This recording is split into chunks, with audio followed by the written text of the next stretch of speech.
Welcome creative new activity. আবারও একটা নতুন ভিডিও নিয়ে চলে এসেছি। আমাদের প্রত্যেকের বাড়িতেই কিন্তু কিছু জামা কাপড় বাতিল হয়ে যায়, সেগুলো আমরা কিছু কিছু হয়তো বাইরে কাউকে গিফট দিয়ে দিই। আবার কিছু জামা এমন থাকে যেগুলো দিতে ইচ্ছা করে না, মনে হয় কিছু একটা করি। আজকে সেরকমই কিছু আইডিয়া তোমাদের সঙ্গে শেয়ার করব।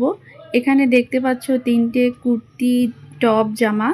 তো প্রত্যেকটা জামা দিয়ে কিছু না কিছু করার চেষ্টা করছি। তো প্রথম যে জামাটা আমি নিয়েছি সেটা হচ্ছে একটা টপ জামা। আর এই জামাটার যে কাপড়টা দেখতে এত সুন্দর, তো এটা দেখেই আমার মনে হলো যে একটা ব্যাগ রেডি করলে ভালো হয়। তো সেজন্য আমি যে বগলের থেকে নিচ থেকে কাপড়টা কেটে নিলাম। তারপরে এটাকে একটু সোজা করে, মানে নিচের দিকে যেহেতু একটু বাঁকা ছিল সেটা একটু সোজা করে কেটে নিব। আর দুই ধারটার যে সেলাইয়ের অংশটা আছে সেখানটাও সেজন্য কেটে নিলাম। তো এভাবে কেটে নেওয়ার পরে আমি নিয়ে নিয়েছি শপিং ব্যাগ। তোমাদের সঙ্গে অনেকবারই ব্যাগ করার পদ্ধতি শেয়ার করেছি। যারা আমার আগের ভিডিও দেখেছো তারা নিশ্চয়ই জানবে। এই যে দেখো, নিচের দিকে একটা লাইলিন নিয়েছি, এটা একটা সিনথেটিক কাপড়। আর তারপরে শপিং ব্যাগ নিয়েছি।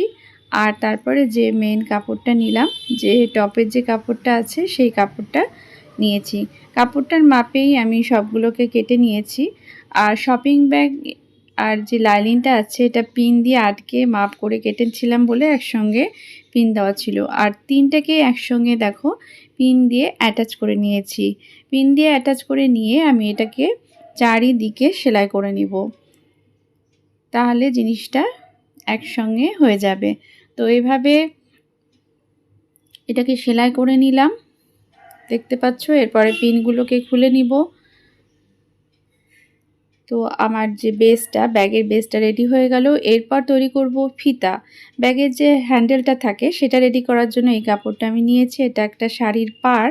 আর এটাকে কিভাবে রেডি করছে সেটা দেখো, বারবারই তোমাদের সঙ্গে শেয়ার করেছি। তো যেহেতু আবারও ব্যাগ তৈরি করছি, তো আবারও এই ফিতাটা কিভাবে রেডি করছি সেটা দেখিয়ে দিচ্ছি। তো এই লম্বাটা তোমাদের পছন্দ মতো নিবে, যেমন যে হ্যান্ডেলটা রেডি করবে, কেউ যদি লম্বা করো সে লম্বা নিবে, যে একটু ছোট করবে সে একটু ছোট নিবে। তো সেজন্য মাপটা আমি এখানে বললাম না। তো এই দেখো আমি ফিতাটা রেডি করে নিয়েছি। এরপরে কিভাবে অ্যাটাচ করবা, এইভাবে ধরে নিয়ে পিন দিয়ে আটকাতে হবে। পিন দিয়ে আটকে নেওয়ার পরে সেলাই করলে সেলাইটা সরে যাওয়ার ভয় থাকে না, ফিতাটা সরে যাওয়ার ভয় থাকে না। সেজন্যই আমি প্রথমে পিন দিয়ে আটকে নিব।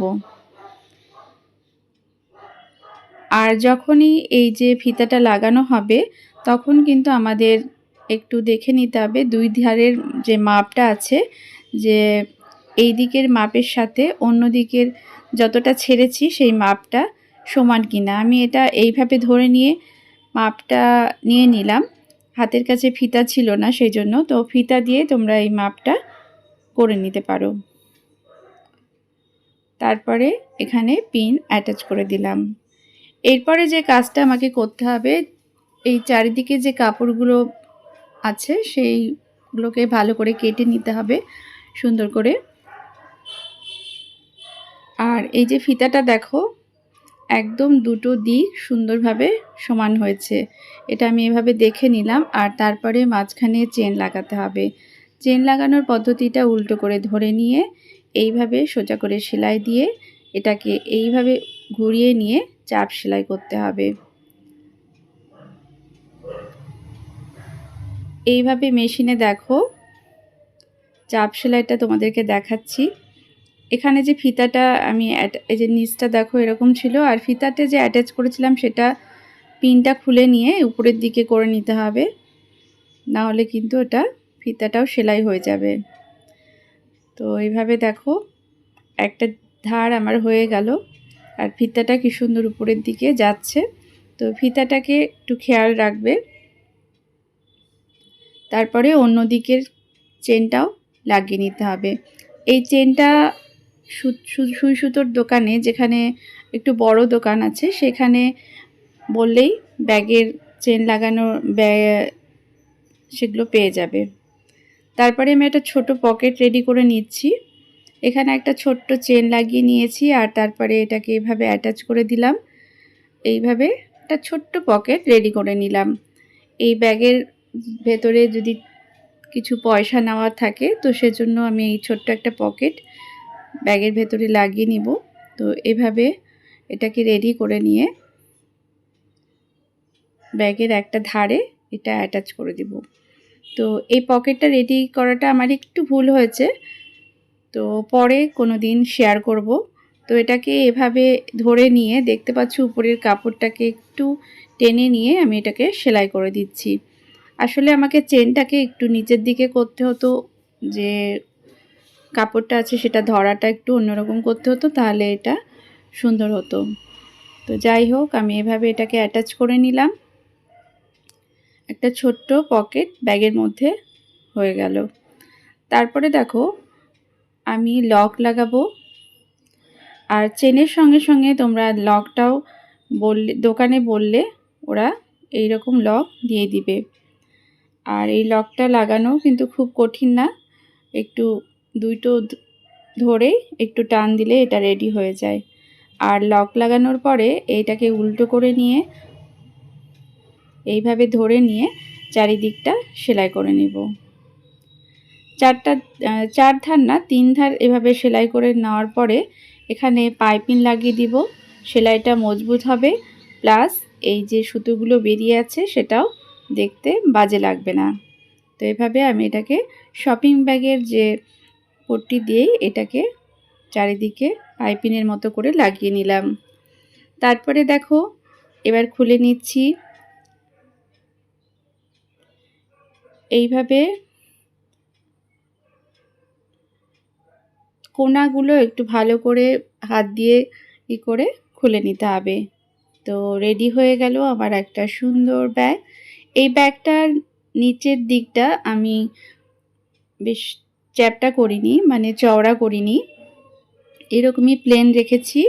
অনেক সময় কাগজপত্র নিয়ে যাওয়ার জন্য বা কলেজে যাওয়ার জন্য এই ধরনের ব্যাগ খুব সুন্দর হয়। তো চলো আবার আরেকটা কুর্তি নিয়ে চলে এসেছি, আর এই কুর্তিতে দেখতে পাচ্ছ খুব সুন্দর কাজ করা, আর সেই জন্যই আমি এটাকে চয়েস করেছি। তো এই যে কুর্তিটার যে কাজটা আছে নিচের দিকে, সেই কাজটাকে আমি এখানে রাখতে চাই। তো এটাকে এইখান পর্যন্ত আমি এটা কেটে নিব, যেভাবে আমি হাত দিয়ে দেখালাম তো এটা কেটে নিলাম। এভাবে কেটে নেওয়ার পরে নিচের দিকে আমি একটা বকলম দিয়ে দিব। বকলম বলতে যেটা আমরা শার্টের যে কলারে লাগানো হয় সেটা। তো এইটাকে নিচের দিকে লাগিয়ে দিচ্ছি। তো এইভাবে আমি এটাকে ইস্ত্রি করে নিয়েছি, চারিদিকে এরকমভাবে একটু লাগিয়ে নিয়ে, আর তাতে এটা সুন্দরভাবে অ্যাটাচ হয়ে যাবে। মখমলের যে প্লেন পার্টটা আছে সেই পার্টটাকে এই কাপড়ের সঙ্গে লাগাতে হবে। তো দেখো এটা খুব সুন্দর অ্যাটাচ হয়নি, জানি না কেন, পুরনো ছিল বলে নাকি অনেক দিন বাড়িতে পড়েছিল। তো যাই হোক, এভাবে আমি এটাকে অ্যাটাচ করে নিলাম। তো 3 দিকে তো পাইপিং আছে লাল, তো সেজন্য অন্য দিকটাও আমি লাল পাইপিং লাগিয়ে নিব।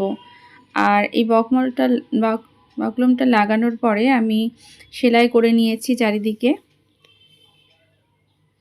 আর অন্য দিকটা তো পাইপিং লাগাবো, আর সেজন্য আর নিচের দিকটাও ঢেকে দিতে হবে। সেজন্য আমি একসঙ্গেই এই যে কাপড়টা কেটে রেখেছিলাম সেটা এখানে লাগিয়ে নিব।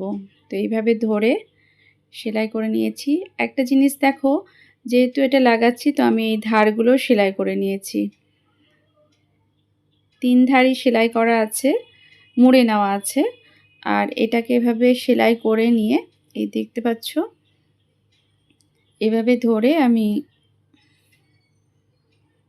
নিচের দিকে এই যে লম্বা করে কাপড়টা নিয়েছি, এভাবে ধরে নিয়ে পুরোটা নিচের দিকটাও ঢেকে নিলাম। তারপরে এটাকে সেলাই করে নিব। তো রেডি হয়ে গেল আমার একটা টেবিল ম্যাট। তো যেহেতু ডিজাইনটা এত সুন্দর ছিল তো আমি এটা দিয়ে একটা টেবিল ম্যাট রেডি করে নিলাম।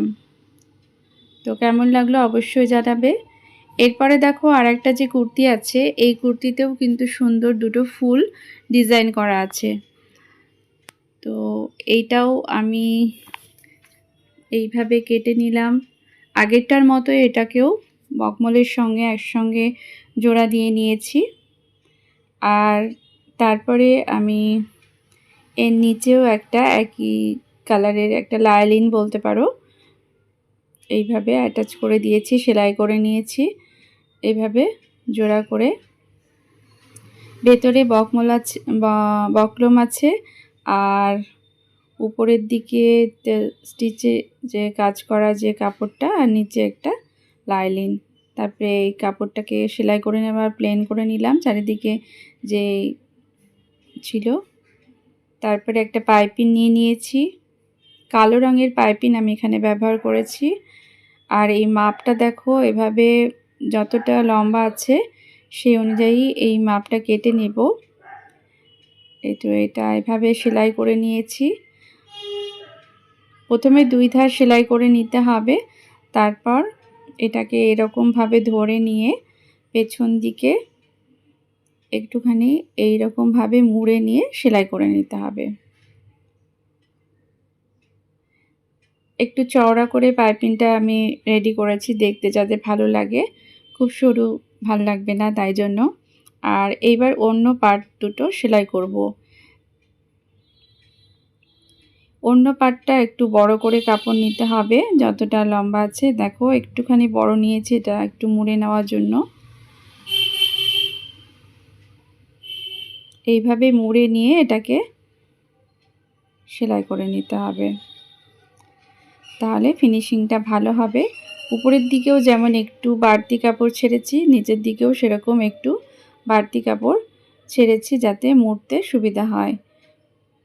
তো 2 ধার এইভাবে সেলাই করে নিতে হবে। তো রেডি হয়ে গেল আরও দুটো টেবিল ম্যাট।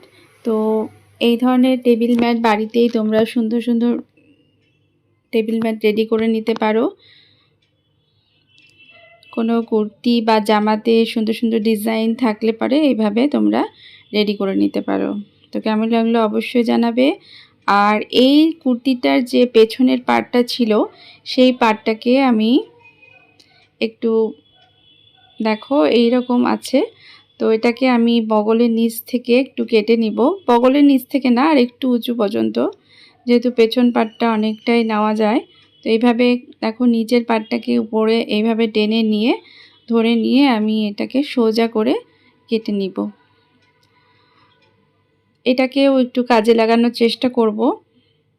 তো এটাকে এভাবে কেটে নেওয়ার পরে এই যে একটা নিচের দিকে একটা কাপড় নিয়েছি, এটা একটা শাড়ির কাপড়। তো শাড়িটা এরকম খড়মড়া ছিল, তো সেই শাড়িটাকে নিচের দিকে নিয়েছি লাইলিন হিসেবে।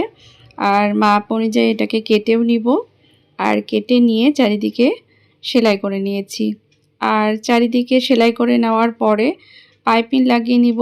যেভাবে আগের ম্যাটগুলোর পাইপিং লাগালাম ঠিক একই রকমভাবে এটার চারিদিকেও পাইপিং লাগিয়ে নিব।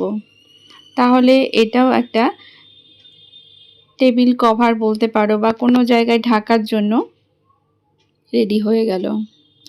তো এভাবে কুর্তিটাকে ব্যবহার করে নিলাম।